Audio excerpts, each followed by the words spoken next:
Oke. Sebelumnya, Assalamualaikum warahmatullahi wabarakatuh. Selamat pagi teman-teman semuanya. Gimana nih kabarnya teman-teman semuanya? Masih semangat? Masih dong tentunya Kak. Oke, masih semangat mungkin ya. Semoga belum jenuh atau bosan ya. Nah, hari ini kakak bakal berbagi sedikit tentang kepenulisan puisi sesuai dengan kaidah kebahasaan. Tadi kan udah belajar terkait budaya-budaya di Blora itu apa saja, terus juga di sana tuh ada apa aja kayak gitu. Nah, makanya sekarang kita belajar tentang cara menulis puisinya yang sesuai dengan kaidah kebahasaan. Oke, lanjut Kak. Oke, sebelumnya Kakak punya pertanyaan nih buat kalian semua. Benarkah menulis puisi itu mudah? Kalau menurut kalian menulis puisi itu sulit atau mudah? Mungkin ada yang bisa bantu jawab? Dari teman-teman coba, ada yang bisa bantu jawab menulis puisi itu mudah atau sulit? Mungkin dari teman yang raise hand tadi, Kak seniman puisi. Ya, jadi menurut kamu menulis puisi itu mudah atau sulit? Apa jawab aja. Oh ya, untuk menurut saya menulis puisi itu mudah. Oke, jadi benar dari kata seniman puisi namanya, namanya seniman puisi ya. Menulis puisi itu mudah teman-teman semuanya. Nah, mungkin kalau misalkan untuk bagi teman-teman yang pemula itu kan bingungnya kadang aku harus mulai dari mana kayak gitu. Terus apa yang harus aku tulis? Terus juga yang aku tulis tuh bener atau salah ya kayak gitu. Mungkin di pikiran-pikiran teman-teman yang masih baru awal-awal menulis puisi banyak yang berpikiran seperti itu gitu. Nah, makanya Kak Nida di sini akan berbagi sedikit yang Kak Nida tahu tentang gimana sih cara menulis puisi yang mudah itu gitu. Oke, lanjut Kak. Oke. Jadi untuk menulis puisi, yang pertama kali harus kalian lakukan itu harus menyiapkan tema dan judulnya dulu. Gitu. Dari menulis puisi, hal yang paling dasar itu dari temanya dulu. Gitu. Nah, tapi mungkin sebelumnya kakak punya sebuah metode. Jadi nanti ketika kalian menulis puisi, kalian bisa siapkan mungkin selembar kertas yang nanti buat menulis puisinya, atau mungkin kalau misalkan teman-teman menggunakan laptop bisa dengan Microsoft Word gitu. Jadi kalian siapkan kertas, nanti yang pertama diketik itu bagian tema titik dua gitu. Nah, jadi yang pertama kita harus menentukan temanya dulu. Tema yang diangkat tuh kalian mau mengangkat tema puisi apa gitu. Kalian mau menceritakan apa di puisi kalian kayak gitu. Mungkin bisa tentang kesendirian, tentang kasih sayang orang tua, atau mungkin tentang sekolah, atau mungkin apapun, atau mungkin kalau misalkan untuk lomba menulis puisi PBLD ini kan tentang budaya gitu, nah mungkin bisa juga tentang budaya gitu. Jadi kalian bisa pilih salah satu tema dulu yang sekiranya memang mau kalian angkat kayak gitu. Contoh ada di sini budaya Blora, ada sate Blora, ini makanan Blora khas kuliner khas Blora itu ada apa saja, misalkan sate Blora, soto peletuk, atau mungkin apapun yang ada di Blora kayak gitu. Aku yakin banyak banget kuliner khas Blora di sana. Gitu. Terus ada juga budaya-budaya lainnya kayak barongan, tayub, dan masih banyak lagi yang tadi udah dijelaskan sama Bapak Madun gitu. Kalian bisa pilih salah satu, terus kalian tulis nih di kertas tadi, bagian tema, tadi tuh temanya apa? Misalkan sate Blora, kalian tulis dulu di sana sate Blora, kayak gitu. Nah, kalau misalkan udah, kalian lanjut untuk menyiapkan judulnya. Gitu. Judulnya, sebenarnya kalau judul itu ada dua cara, kalian bisa menentukan di awal sebelum puisinya jadi, maksudnya sebelum isinya atau setelah membuat isinya gitu. Kalau setelah membuat isinya, itu kalian bisa lihat dari isi puisi kalian, kira-kira yang cocok dari puisi ini apa ya, puisi judulnya kayak gitu. Tapi kalau misalkan di awal juga bisa, kalian bisa buat judul yang semenarik mungkin dari berbagai kata atau kalimat kayak gitu. Nah, jadi judul itu harus dibuat semenarik mungkin dengan diksi yang menarik kayak gitu biar biar pembaca tuh tertarik untuk membacanya. Karena kan aku yakin teman-teman kalau misalkan membeli sebuah buku pasti dilihat judulnya dulu kan. Kayak gitu. Terus kalau misalkan ada antologi puisi dalam satu buku pasti dilihat judulnya dulu. Kira-kira karya mana yang aku baca, yang mau aku baca kayak gitu, yang kira-kira judulnya menarik bakal aku baca kayak gitu kan. Makanya judul yang menarik itu sangat penting untuk sebuah puisi kayak gitu, yang untuk menggambarkan puisi. Gitu. Keindahan yang pertama dilihat dari judul. Gitu. Nah ini contoh ya, ini ada satu contoh judul dari pemenang PBLD tahun lalu dari Kak Sinta Trimarta. Ini judulnya sangat menarik. Judulnya itu Flora Penyangga Legenda. Nah, itu judulnya sangat menarik, Flora Penyangga Legenda. Itu kan kayak apa ya? Flora itu kan tumbuh-tumbuhan, tapi kok bisa menyangga legenda? Legenda itu suatu hal yang tidak terlihat mungkin atau ada yang terlihat tapi eh, apa ya? Masih tidak bisa dijelaskan secara gamblang kayak gitu kan. Kalau misalkan Flora penyangga legenda, gimana cara menyangganya kayak gitu kalau secara logika. Nah, itu uniknya untuk puisi atau di judul puisi teman-teman, kalian bisa bebas berekspresi di sana gitu. Kalian bisa menggabungkan beberapa kata dijadikan judul kayak gitu atau mungkin dijadikan isinya nanti kayak gitu. Nah, contohnya ini Flora Penyangga Legenda. Itu maksudnya gimana sih? Setelah kita tanya ke Kak Sinta waktu itu, jadi Flora Penyangga Legenda di Blora itu kan ada apa ya, tanaman jati yang emang paling terkenal di Blora, terus juga kekayaan di Blora tuh paling besar itu dari jati juga kayak gitu. Makanya eh, bisa digambarkan dari jati itu sebagai flora yang sebagai penyangga sebuah legenda karena memang sudah ada sejak zaman dahulu kayak gitu. Nah, ini bisa dicontoh dari Kak Sinta nanti ketika kalian membuat puisi kayak gitu, bisa flora penyangga legenda gitu. Atau mungkin kalau misalkan yang lainnya misal judulnya menulis kata gitu kan. Menulis kata itu kan agak gimana gitu. Kalau misalkan menulisnya diubah, kita bisa ubah menjadi merangkai, bisa juga menjadi merajut, merajut kata. Terus juga atau juga kalau misalkan kalian temanya tuh meraih cita-cita kayak gitu. Judulnya apa ya? Kalau misalkan cuma meraih cita-cita itu kan simpel banget kayak gitu kan. Nah, makanya judulnya bisa diubah. Meraih tuh yang cocok bisa apa lagi? Mungkin bisa merajut, merajut misalkan. Terus juga kalau misalkan cita-cita tuh ada apa lagi selain bahasa uh, yang apa ya, bahasa dari cita-cita kayak sinonimnya tuh apa aja kayak gitu. Mungkin kayak asa. Jadi bisa juga dijadikan tadi kan meraih cita-cita bisa diubah jadi merajut asa kayak gitu. Nah, masih banyak lagi. Jadi intinya buat semenarik mungkin kayak gitu. Tapi juga harus tetap nyambung per katanya gitu. Masih bisa apa ya, relevan lah, bisa dijelaskan kayak gitu. Nah, tadi kan udah nih nulis temanya di kertas, terus habis itu bawahnya ditulislah judul yang kalian udah pilih tadi. Judulnya tuh mau apa, kalian tulis di sana gitu. Mungkin bisa teman-teman pakai pensil dulu kalau misalkan di kertas. Jadi nanti kalau misalkan sekiranya agak bingung, nanti bisa dihapus setelah ketika udah apa ya, ketika kayaknya kurang cocok deh kayak gitu. Nah, itu nanti bisa dihapus lagi.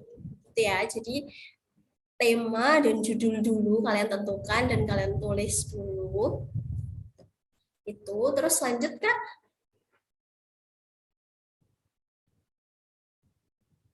Nah, terus yang selanjutnya temukan kata kunci. kata kunci ini maksudnya gimana sih kata kunci? Jadi kata kunci ini kalian cari kata-kata yang berhubungan dengan tema tadi, berhubungan atau mungkin yang menggambarkan kayak gitu. Misalkan tadi sate blora gitu. Sate blora tuh yang berhubungan dengan sate blora tuh apa aja kayak gitu. Gitu. Jadi hal-hal yang berkaitan dengan tema tadi itu apa gitu. Nah, contoh nih, kakak di sini punya contoh. Yang pertama ada tentang kehilangan. Jadi maka kata kunci yang bisa dimunculkan itu yang berhubungan dengan temanya, misalkan hening, terus air mata, terus sendiri, terus sembab, terus gamang dan lain sebagainya. Gitu. Masih banyak lagi. Jadi yang menggambarkan lah dari kehilangan tuh apa aja. Gitu. Terus karena puisi yang akan kalian tulis itu kan temanya budaya. Nah, ini kakak juga punya contoh, misalkan tema barongan. Tema barongan, ini kan berarti yang berhubungan dengan barongan tuh ada blora, terus juga ada gamelan, terus ada juga tabuh gong, terus jaranan, jengganong, singoparong, Raden Panji, Dewi Sekartaji, dan lain sebagainya. Kakak ingin kalian lebih tahu tentang budaya-budaya di Blora kayak gitu. Nah, kayak gitu. Jadi kalian cari sebanyak-banyaknya kata kunci yang berhubungan dengan puisi yang akan kalian tulis dengan tema yang kalian pilih tadi kayak gitu. Jadi tadi kan udah tema, judul ditulis, terus habis itu kata kunci. Kata kunci kalian juga perlu tulis beberapa kata kunci yang tadi itu yang sudah kalian temukan sebanyak-banyaknya. Kalian tulis di sana. Nah, kata kunci ini nanti yang berfungsi untuk menjadi acuan kalian dalam merangkai sebuah kalimatnya, kayak gitu, kalimat puisinya. Gitu. Misalkan dari yang blora ya, yang barongan ini ya, misalkan dari yang blora bisa diawali dengan kata-kata apa yang berkaitan dengan blora, kayak misal Blora aku tercinta atau mungkin apa kayak gitu. Terus juga mungkin selanjutnya baris kedua kayak gitu atau baris selanjutnya itu bisa dengan menceritakan tentang gamelan kayak alunan gamelan teralun merdu kayak gitu atau apa itu sebebas kalian, yang penting bisa sesuai dengan kata kunci tadi kayak gitu. Makanya kalian harus mencari sebanyak-banyaknya kata kuncinya gitu. Ya. Terus lanjut.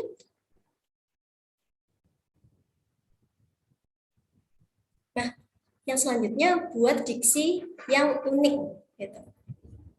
Buat diksi yang unik. Nah, kakak di sini punya tips yaitu namanya belanja kata. Belanja kata itu gimana sih? Apakah kita harus membeli kata-kata di online shop atau gimana kayak gitu? Belanja kata itu maksudnya gimana ya? Nah, jadi belanja kata itu kalian harus cari banyak perbendaharaan kata atau banyak kosakata buat puisi nanti kalian. Tadi kan ada kata kunci. Nah, ini buat kalimatnya kayak gitu, kayak yang tadi Kak bilang di judul kayak gitu, bisa sinonim-sinonimnya dan lain sebagainya kayak gitu. Kayak misalkan cita-cita tuh apa namanya? Sinonimnya apa aja kayak gitu. Misalkan ada asa, terus ada lain sebagainya kayak gitu. Jadi apa ya, kata-kata yang unik, terus juga menarik, terus jarang digunakan orang, terus juga sinonim dari kata itu, gitu. Kata kuncinya yang tadi, yang sesuai dengan tema, gitu. Nah, mungkin kalau misalkan kakak lihat ya dari pengalaman kakak sendiri atau mungkin dari penulis-penulis lainnya, itu tuh kalau misalkan puisi itu kebanyakan banyak nyelip-nyelipin kata dari bahasa Sanskerta, terus mungkin ada juga yang dari bahasa Jawa yang indah gitu, terus juga dari bahasa Latin dan lain sebagainya kayak gitu. Karena di bahasa Indonesia tuh banyak banget kata-kata yang indah, jadi bisa dimanfaatkan semaksimal mungkin kayak gitu. Banyak kata-kata yang mungkin tidak ada di KBBI, terus juga apa ya, nggak pernah kita dengar, terus juga apa ya, masih awam gitu untuk didengar, kayak itu artinya apa sih kayak gitu. Nah, kalian bisa cari di internet kayak gitu, bisa belanja di internet gitu dengan secara gratis. Kalau kakak biasanya memang searching di internet, itu banyak banget web-web yang menyediakan kayak misalkan sinonim-sinonim kata itu tuh apa kayak gitu, atau yang sepadan dengan itu tuh apa aja sih kayak gitu, atau kata-kata yang mungkin jarang ditemukan itu apa aja, siapa tahu bisa dijadikan bahasa di puisinya gitu, jadikan kalimat di puisinya gitu. Mungkin cerita sedikit, dulu waktu kakak awal-awal bikin puisi waktu kuliah itu kan apa ya, masih awam banget gitu terkait kata-katanya, itu kalimatnya masih yang benar-benar kaku kayak gitu. Nah, kalau misalkan kayak gitu, dulu kakak tuh karena suka baca juga, jadi ketika kakak membaca novel atau membaca puisi atau apapun yang menarik, biasanya tuh nemuin kata-kata yang indah gitu. Nah, itu kakak tulis di sebuah buku catatan, memo. Di sana kakak tulis, misalkan contoh di sini ada Jenggala. Jenggala itu kan apa ya? Sebelumnya belum pernah dengar kakak tuh Jenggala itu apa gitu kan. Nah, kita cari tahu nih di Google, terus di KBBI kayak gitu. Oh, ternyata artinya hutan kayak gitu. Oh, bagus ya ternyata, daripada kita eh, apa ya, menjelaskan dengan hutan kayak hutan jatiku gitu atau gimana, itu kan udah terlalu biasa gitu. Coba diganti dengan kata-kata jenggala gitu. Nah, makanya dulu tuh kakak dengan adanya buku catatan itu, setiap ada kata yang menarik kakak tulis di sana dan artinya apa gitu. Jenggala misalnya titik dua hutan gitu, petrikor titik dua aroma hujan yang membasahi tanah kering kayak gitu gitu. Jadi mungkin bisa dipakai juga tipsnya untuk kalian semua. Kalian kalau misalkan emang suka nulis puisi, jadi kalian siapin buku catatan kecil buat nulis kata-kata yang bagus atau menarik kayak gitu. Jadi nanti ketika kalian mau nulis puisi lagi, tinggal buka-buka buku itu aja, kayak mungkin lagi pengen nulis puisi tentang kesedihan atau tentang apa gitu, tinggal buka aja kira-kira yang cocok apa kayak gitu. Itu bisa digunakan sampai seterusnya kayak gitu. Jadi kalian cari sebanyak-banyaknya kata-kata yang menarik yang bisa dijadikan isi di puisi kalian kayak gitu. Ini salah satu contoh aja, ada jenggala yang artinya hutan, terus petrikor, terus ada tadi juga asa yang cita-cita kayak gitu. Mungkin bisa juga kalau misalkan kalian mau bikin puisi buat ibu kalian gitu, buat ibu gitu. Kalau misalkan kalimatnya cuma ibu, apa ya, intinya kayak ibu aja gitu loh, penyebutannya ibu, aku bangga dengan dirimu atau mungkin apa kayak gitu-gitu, itu kan masih terlalu biasa kayak gitu kan, lebih apa ya, kurang menarik kayak gitu. Nah, coba kata-kata ibunya tuh diganti kayak misalkan uh, sang pemilik surga di telapak kaki gitu. Jadi coba dicari kira-kira yang bisa menggambarkan sosok ibu tuh apa kayak gitu. Mungkin sang bidadari tak bersayap mungkin atau apa kayak gitu. Kalian cari sebanyak-banyaknya di internet kayak gitu. Gunakan maksimal mungkin fasilitas internet yang saat ini udah mudah banget untuk diakses kayak gitu. Itu ya, jadi kalian manfaatkan sebanyak-banyaknya. Jadi per kalimatnya tuh benar-benar menarik untuk dibaca kayak gitu. Nggak cuma judulnya aja tadi, tapi dari isinya juga. Oke, lanjut, Kak.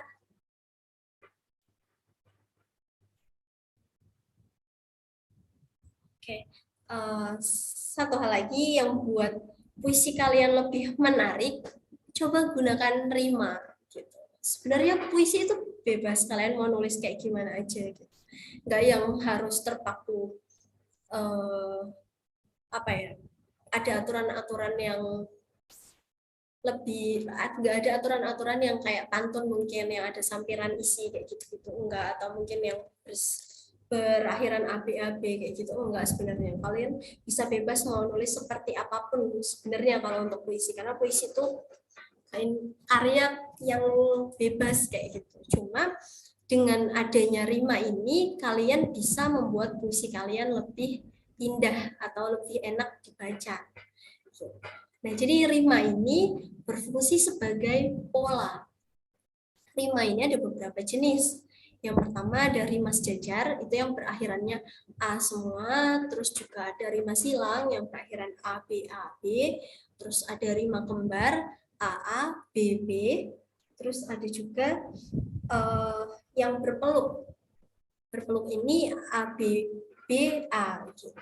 Jadi dengan adanya rima kalian bisa membuat apa ya, ilusi kata yang enak dibaca kayak gitu.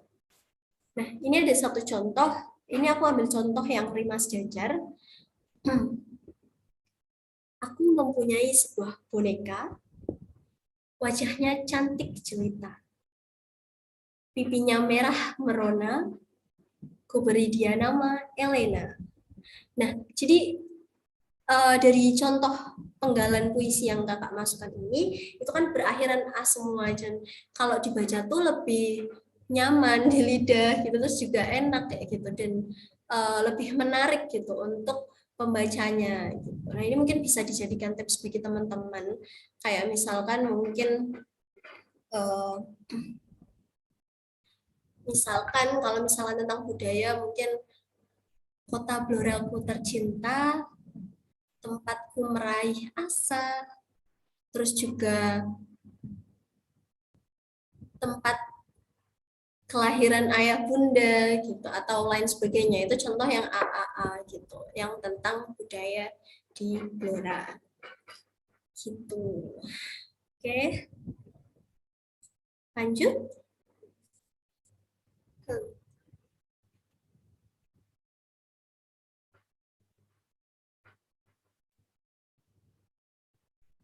Oke, yang selanjutnya dalam penulisan puisi kalian juga perlu tahu tentang bait dan baris. Bait dan baris itu apa sih gitu. Nah, yang pertama baris dulu. Baris itu sekumpulan kata yang menjadi satu baris atau satu larik kayak gitu. Nah, terus kalau bait itu apa? Bait itu kumpulan dari baris-baris tadi. Nah, sebenarnya mungkin kakak juga udah pernah dapat pertanyaan, kalau misalkan puisi itu sebenarnya harusnya berapa bait sih, berapa baris sih kayak gitu. Apakah harus per baitnya tuh 4 baris atau berapa gitu. Nah, mungkin di sini kakak ada beberapa, ini ada banyak ya jenis-jenisnya.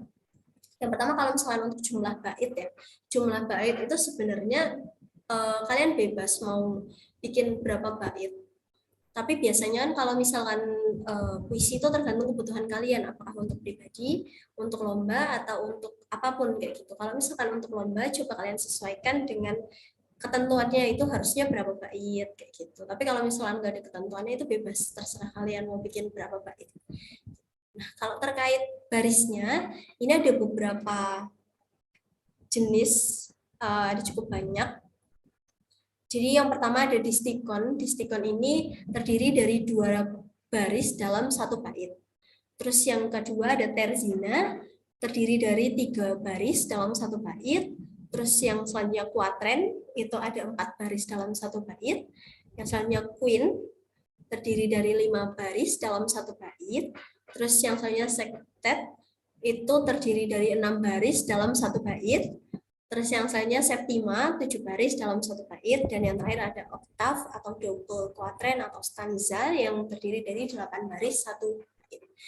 Jadi untuk jumlah baris dalam bait itu enggak yang selalu harus 4 gitu. Karena kan kebanyakan memang untuk teman-teman yang pemula biasanya menulis puisi itu dalam 1 bait itu 4 baris kayak gitu kan. Nah, tapi ternyata tuh banyak jenisnya teman-teman. Ada beberapa, ada yang bisa 2, bisa 3, bisa 4, 5, 6, 7, 8 kayak gitu.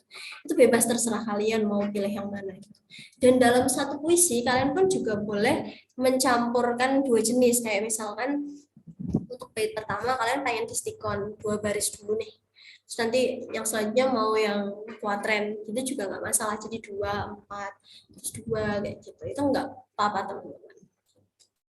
Nah itu terkait bait dan baris. Jadi cara menulis puisi yang tadi kakak bilang dari awal, pertama kalian tentukan temanya dulu, kalian tulis di kertas, terus habis itu kalian tentukan judulnya semenarik mungkin, dan kalian tulis di kertas di bawahnya tema tadi. Nah habis itu baru kata kuncinya kalian tulis sebanyak-banyaknya di sana, dan selanjutnya kalian belanja kata, cari kata-kata berdiksi yang menarik, bermajas gitu mungkin atau lain sebagainya. Intinya cari semenarik mungkin dan kalian tulis di sana juga. Nanti lembar berikutnya baru deh kalian merangkai dari diksi dan kata kunci tadi jadi sebuah puisi yang menarik. Jadi sesuaikan dengan rima tadi dan juga bait dan baris yang seperti slide ini. Gitu. Oke. Lanjut. Jadi untuk cara menulis puisi tadi seperti tadi, mudah kan ya? Aku yakin teman-teman bisa. Jadi nanti mungkin bisa langsung dicoba, bisa buat lomba menulis puisinya juga, bisa langsung dimulai dengan metode yang tadi dengan menggunakan selembar kertas kayak gitu. Nah yang selanjutnya nih tentang kaidah penulisan. Sebenarnya dalam menulis puisi itu apa saja sih yang perlu diperhatikan kayak gitu. Seperti yang kakak bilang tadi kan, menulis puisi itu bebas kayak gitu kan. Apakah emang benar-benar sebebas itu atau tetap ada yang harus diperhatikan gitu. Nah makanya ayo kita belajar terkait apa saja yang harus diperhatikan dalam menulis puisi. Oke lanjut kak. Nah jadi dalam penulisan puisi, walaupun penulisannya itu bebas, kita juga perlu memperhatikan kaidah-kaidah kebahasaannya juga. Kenapa? Karena yang pertama, dalam bahasa Indonesia kita memiliki kaidah kebahasaan yang perlu diikuti kayak gitu, perlu diterapkan kayak gitu, walaupun dalam sebuah puisi kayak gitu, walaupun nggak yang harus dengan bahasa formal atau kaku kayak gitu, tapi ada kaidah-kaidah kebahasaan yang lainnya yang perlu kita terapkan kayak gitu. Terus yang kedua juga supaya pembaca lebih mudah dalam membaca puisi kita dan lebih mudah memahami puisi yang sudah kita sajikan kayak gitu, yang kita buat gitu. Nah ini ada beberapa hal yang perlu kalian perhatikan. Yang pertama itu ada tanda baca, terus ada huruf kapital, terus ada penggunaan spasi, terus ada juga kata baku, terus ada juga tentang singkatan, terus ada juga tentang huruf miring gitu. Oke, lanjut Kak. Oke, yang pertama ini tentang tanda baca. Sebenarnya kalau misalkan tanda baca ini dia bisa diterapkan untuk semua jenis teks, nggak harus puisi. Kalau misalkan yang kakak jelaskan ini di semua teks, mungkin kayak kalian teks apapun kayak gitu, pidato atau lain sebagainya, itu juga harus menerapkan ini kayak penulisan sebelum tanda baca tidak menggunakan spasi kayak gitu. Jadi penulisan tanda baca yang benar itu sebelumnya nggak menggunakan tanda spasi gitu. Tanda spasinya di setelah tanda baca. Nah ini kakak kasih contoh. Kakak kasih contoh. Yang pertama ini ada 2 contoh ya di sini. Ada kakak tulis juga mana yang benar dan mana yang salah, bisa dilihat. Yang pertama, sepi, spasi, koma, spasi sunyi, spasi, koma, spasi senyap, tak ada kata, spasi, tanda seru. Nah itu kan banyak spasi ya dari tanda bacanya itu. Dari pertama dari untuk kita yang membaca itu agak kurang rapi dilihatnya gitu, dan juga dari secara tata bahasa itu juga kurang tepat kayak gitu. Nah, penulisan yang benar itu kayak gimana? Jadi penulisan yang benar itu harusnya sebelum tanda baca tidak menggunakan spasi. Nah, ini contoh yang benar, sepi, koma, spasi, sunyi, koma, spasi, senyap tak ada kata, tanda seru gitu. Nah, harusnya seperti itu. Jadi nggak usah pakai spasi sebelum tanda bacanya. Spasinya itu setelah tanda baca. Nah, ini juga bisa diterapkan juga untuk tanda titik, terus juga tanda tanya gitu. Nah, sebenarnya kalau misalkan puisi sendiri kan tidak wajib menggunakan tanda baca di akhir kalimat kayak gitu.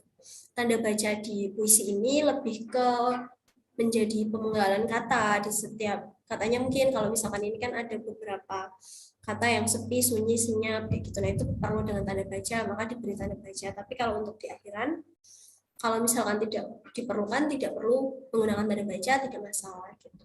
Atau kalau misalkan dari teman-teman pengen menggunakan tanda baca, tanda seru, tanda tanya, itu juga boleh. Atau dari penulis-penulis atau yang biasanya kakak lihat, itu tuh banyak juga yang menggunakan apa ya, titik-titik gitu loh, titik-titik gitu. Kesannya tuh kayak mungkin biar panjang gitu, atau mungkin biar apa ya, biar menarik juga gitu. Kayak misalkan sepi, sunyi, senyap, tak ada kata, titik gitu. Atau mungkin ada juga yang eh, tetap tanda seru tapi tanda serunya tuh banyak, ada 4, 5 atau berapa kayak gitu. Atau tanda tanyanya banyak, karena itu seolah-olah saking bertanya-tanyanya gitu, makanya tanda tanya dikasih banyak biar menegaskan kalau itu tuh benar-benar bertanya-tanya gitu. Nah, sebenarnya kalau misalkan kalian mau menuliskan tanda baca lebih dari satu, itu nggak masalah dalam sebuah puisi atau mungkin cerpen kayak gitu. Dalam puisi nggak masalah. Yang cuma yang perlu kalian perhatikan, jangan banyak-banyak kayak gitu. Kenapa? Karena yang pertama dari kerapihan. Karena kalau misalnya banyak banget itu agak tidak rapi gitu. Mungkin kalau misalkan kalau kalian mau nambah lebih dari satu, itu bisa maksimal 3 aja. Misalkan titiknya 3 atau tanda serunya ada 3 gitu. Nggak usah lebih dari 3. Karena kalau misalnya 3 aja itu udah menjelaskan kok. Kalau misalkan tanda seru 3 itu, oh dia benar-benar menekankan kalau tentang di sini tuh benar-benar sepi, sunyi, senyap, sama nggak ada kata gitu kan. Nah, gitu. Jadi nggak usah yang terlalu banyak tuh. Terus yang selanjutnya nih ada contoh lagi. Aku masih tertatih, spasi, tanda hubung, spasi, tatih. Jadi ada tanda hubung di antara mohon maaf, ada spasi di antara tanda hubung kayak gitu. Yang benar kayak gimana sih? Jadi kalau misalkan tanda hubung itu penulisannya tidak perlu menggunakan spasi. Jadi langsung aja diteruskan tanpa spasi. Aku masih tertatih, tanda hubung tatih kayak gitu. Jadi tidak perlu menggunakan spasi gitu. Penulisannya seperti itu. Itu terkait tanda baca gitu. Oke. Lanjut Kak.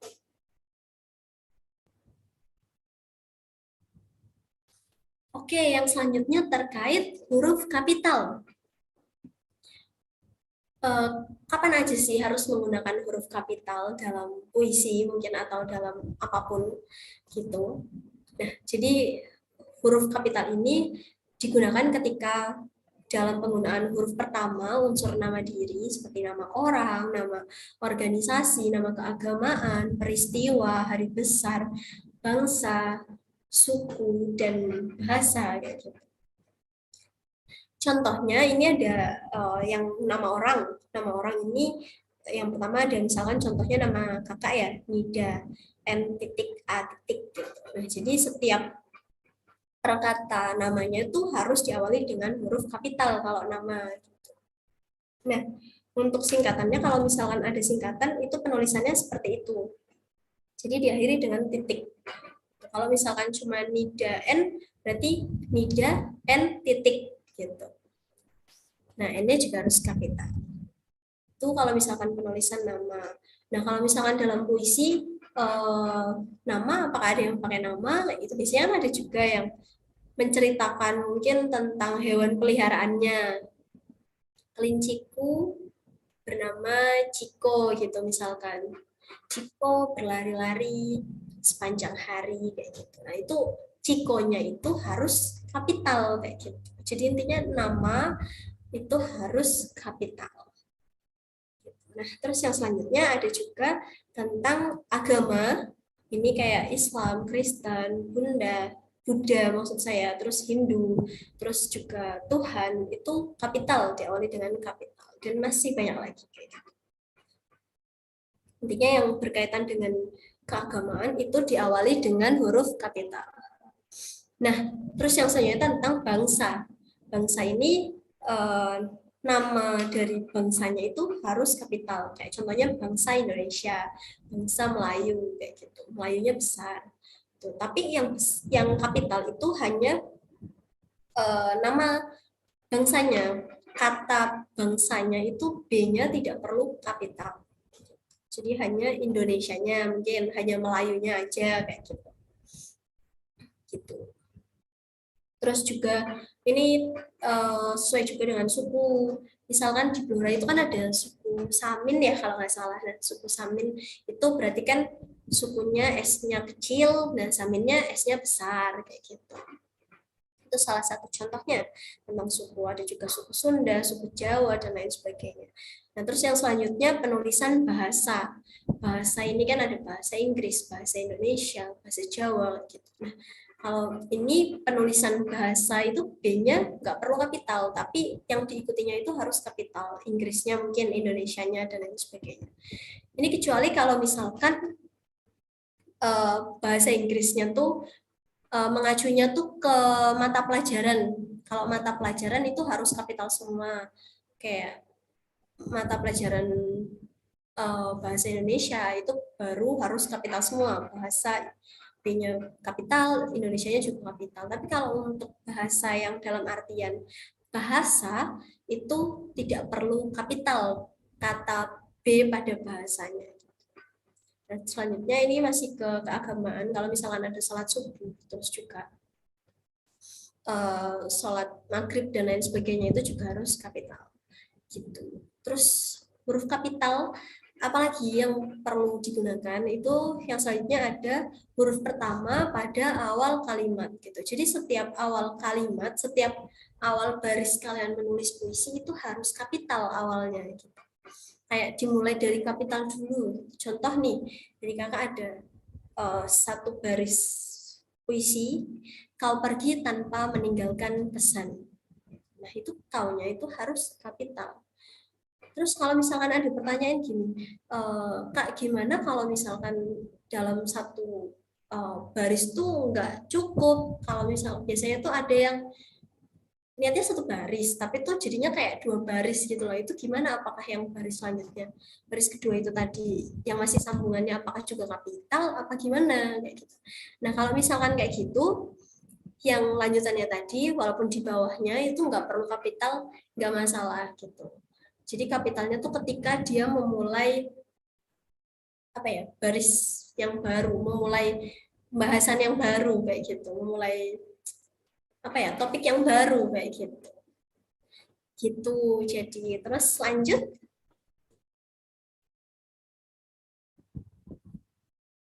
Nah ini masih tentang huruf kapital.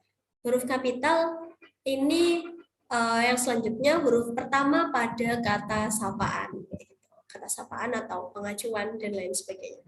Kata sapaan itu seperti apa? Kata sapaan itu seperti ibu, ayah, kakak, dan lain sebagainya yang memang ditujukan untuk satu orang tersebut kayak gitu, untuk ibu kalian misalkan.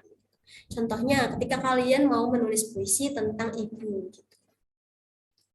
Nanti biasanya nih kalau misalkan dari teman-teman yang paling aku sering temui kalau misalkan puisi tentang ibu atau ayah kayak gitu, pasti di akhir ada kata-kata terima kasih ibu kayak gitu, atau terima kasih ayah, atau terima kasih guru atas jasa-jasamu kayak gitu.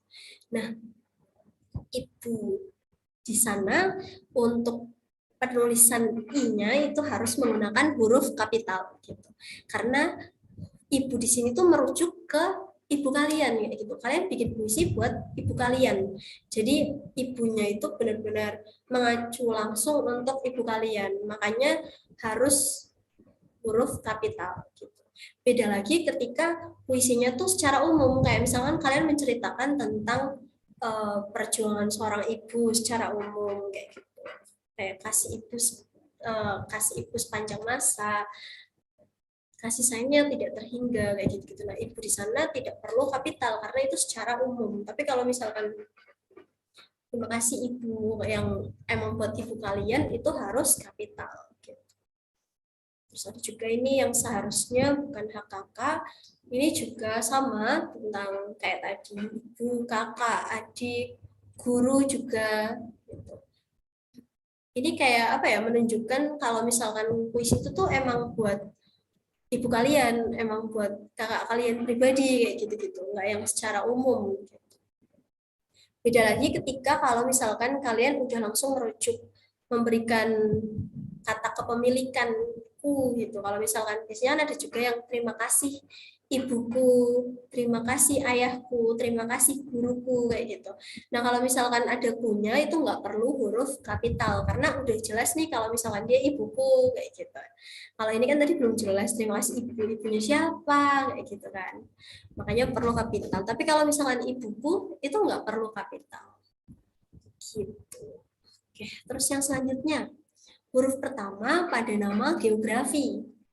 Nah, karena kalian mau bikin puisinya tentang budaya Blora, aku yakin kan pasti akan menyebut-nyebut tempat mungkin atau nama tempat wisata atau nama daerah di Blora kayak gitu. Nah, itu untuk penulisannya harus kapital gitu. Contohnya yang Kabupaten Blora, mungkin Kecamatan Gedung Tuban, terus Kecamatan Japah mungkin dan lain sebagainya gitu, atau juga nama-nama tempat mungkin kayak Gua Terawang kayak gitu, terus atau juga tempat-tempat yang ikonik gitu atau hal-hal yang ikonik kayak misalkan Tugu Pancasila, nah itu harus kapital gitu.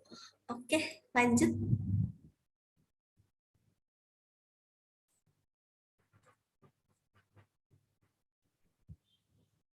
Nah, ini kita lanjut ke penulisanku dan kau. Penulisannya itu harus melekat pada kata kerja dasar yang diikutin kayak gitu ya. Kakak ada beberapa contoh penulisan yang benar dan salah kayak gitu. Penulisanku dan kau itu yang benar kayak gimana sih? Nah, makanya kita belajar di sini. Ini ada contoh yang salah. Jadi yang pertama ada yang ku spasi anggap sebagai inspirasiku, dan yang benar itu ada yang ku anggapnya di melekat, ku dan anggapnya sebagai inspirasiku.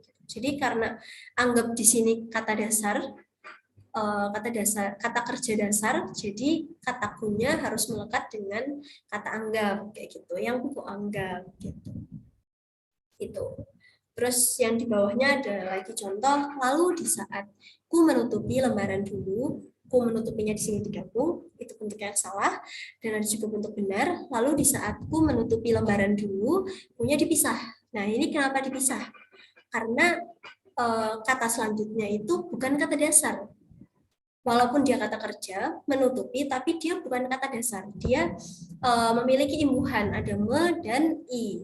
Gitu. Jadi dia tidak perlu digabung atau tidak perlu melekat kayak gitu. Nah, terus yang selanjutnya ada damai seperti kau memeluk tubuhku. Ini juga sama konsepnya dengan yang ku tadi. Kalau misalkan kau juga, kalau misalkan ada kata dasarnya ada imbuhannya itu tidak perlu digabung. Nah, terus yang selanjutnya kataku juga bisa melekat di kata dasar sebelum kata sebelumnya kayak gitu. Contohnya ini, keluargaku adalah kunci kedamaianku. Nah, ini kan punya di spasi ya, itu dalam bentuk yang salah. Terus kalau yang benar kayak gimana? Yang benar itu harusnya digabung. Keluargaku adalah kunci kedamaianku. Jadi menunjukkan kepemilikan, keluarga itu punyaku, jadi keluargaku gitu. Terus kedamaian yang dimiliki olehku gitu. Oke, lanjut Kak.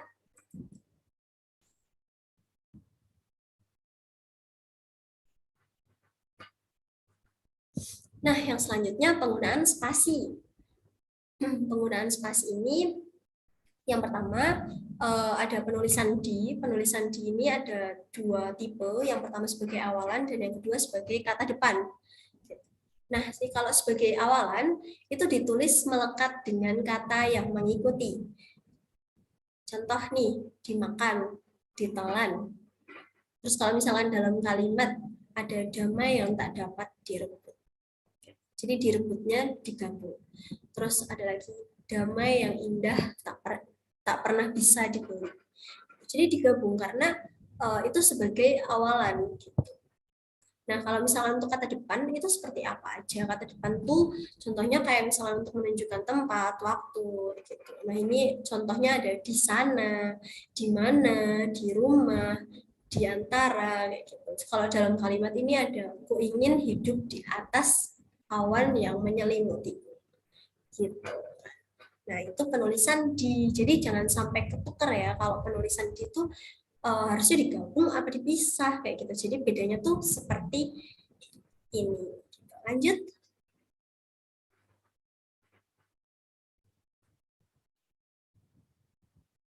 Nah, ini penulisan ke sebenarnya mirip dengan di tadi.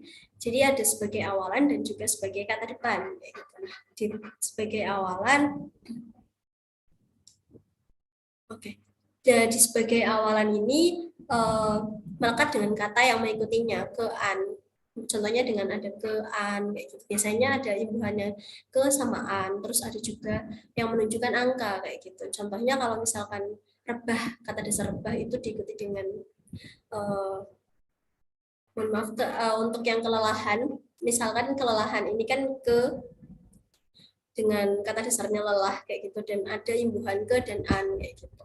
Jadi kurebahkan tubuh ini dengan segala kelelahannya gitu. Jadi kelelahan ini digabung atau melekat ke dan annya kayak gitu.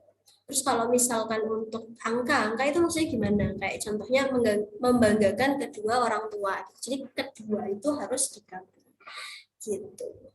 Terus yang selanjutnya untuk kata depan ini sama ada keterangan tempat kayak kemana, ke sana kayak gitu, ke langit dan sebagainya. Oke lanjut.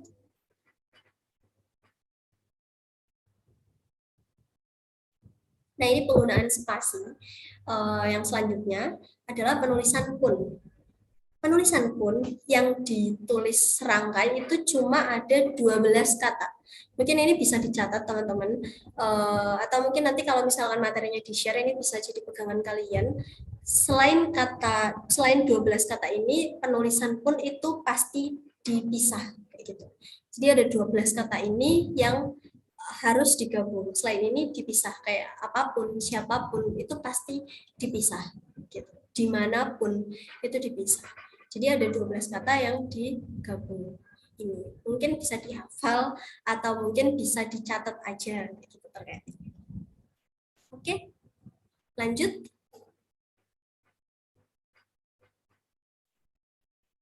Oke, yang selanjutnya kata baku. Sebenarnya dalam penulisan puisi itu bebas yang tidak perlu menggunakan bahasa formal yang kaku kayak gitu. Tapi kita juga harus perlu memperhatikan kata bakunya gitu. Kira-kira penulisan yang benar tuh kayak gimana gitu. Contohnya deh kata sekedar gitu. Kita kan biasanya taunya sekedar ya gitu. Ternyata yang benar tuh sekadar gitu. Nah, kita bisa menggunakan kata sekadar yang memang sesuai dengan KBBI gitu. Terus ada juga sumringah. Kita biasanya pakainya sumringah, tapi ternyata yang benar sumringah.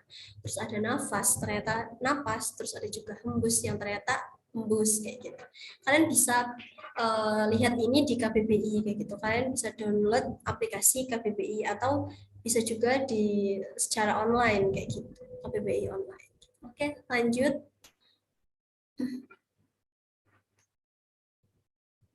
Nah, ini singkatan. Jadi singkatan yang pertama itu ada singkatan SMA. SMA ini salah satu contohnya kalau misalkan hurufnya kapital semua. Jadi kayak ngambil dari masing-masing huruf awalnya gitu. SMA, sekolah menengah atas kayak gitu. Nah, kalau Jateng ini penulisannya J-nya aja yang kapital karena apa ya? Ada beberapa ada suku kata kayak gitu kan. Ngambilnya dari suku kata bukan dari satu huruf di awalnya kayak gitu. Jadi Jateng itu J-nya kapital gitu. Enggak perlu kapital semua. Terus ada juga penulisan SWT, ini diakhiri dengan titik, jadi S-nya kapital, W, T, titik. Gitu. Nah, terus untuk SAW juga. Nah, untuk penulisan DKK atau dan kawan-kawan juga kecil semua dan diakhiri dengan titik. Gitu. Nah, penulisan singkatan yang salah itu yang biasanya masih digunakan adalah YG, DTG, DLM, DGN, KRN. Itu sebaiknya tidak perlu digunakan, sebaiknya jangan digunakan karena tidak sesuai dengan kaidah kebahasaan. Oke, lanjut. Oke, yang selanjutnya ada penulisan huruf miring. Penulisan huruf miring ini biasanya digunakan untuk penulisan bahasa asing atau kata atau kalimat yang tidak familiar atau belum familiar gitu. Nah, bahasa asing ini contohnya kalian mau bikin puisi buat ibu atau buat ayah, ini I love you ibu atau I miss you ayah, ini bahasa Inggrisnya bisa dimiringkan atau di italic kayak gitu. Nah, terus ada juga di Blora itu kan ada Cacana Jaya Kertabumi gitu. Nah, itu kan mungkin kalau bukan warga Blora kita nggak tahu kayak gitu, itu bisa dimiringkan juga. Terus ada juga penulisan Bhinneka Tunggal Ika, itu ternyata di KBBI itu penulisannya miring atau italik kayak gitu, dan masih banyak contoh lainnya. Oke, lanjut.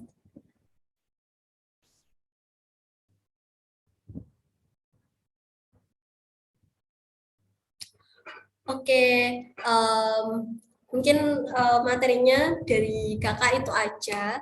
Nanti kalau misalkan dari teman-teman mau sharing lebih lanjut atau mau tanya-tanya kayak menulis puisi atau mungkin tentang kaidah kebahasaan, bisa DM kakak di _media_inw di Instagram. Nanti kakak terbuka DM-nya, bisa sharing-sharing tentang puisi atau lain sebagainya kayak gitu. Mungkin itu saja Kak Dwi.